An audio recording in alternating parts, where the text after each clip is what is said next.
Hello everybody and welcome. In this video I'm going to show you how to reset earbud settings for your CREATIVE Zen Air Pro.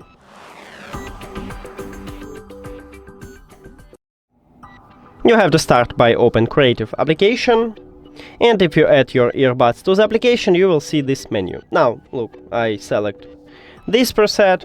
In the ambient control I also change ANC level, transparency level. Also I select another function for the left earbud for the triple tap. And now to reset these settings, so it wouldn't be factory reset, okay? It just reset your settings.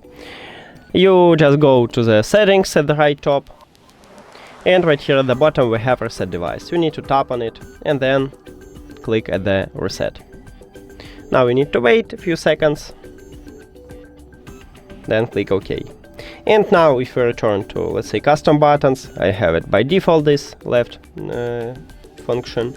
Also ambient control, right here if I select ANC or ambient or transparency mode, I will have this level by default. And also my equalizer is turned off like on the default settings. That's it. Thank you for watching this video. If you found it helpful, please consider subscribing to the channel and leave the like on the video. See you later.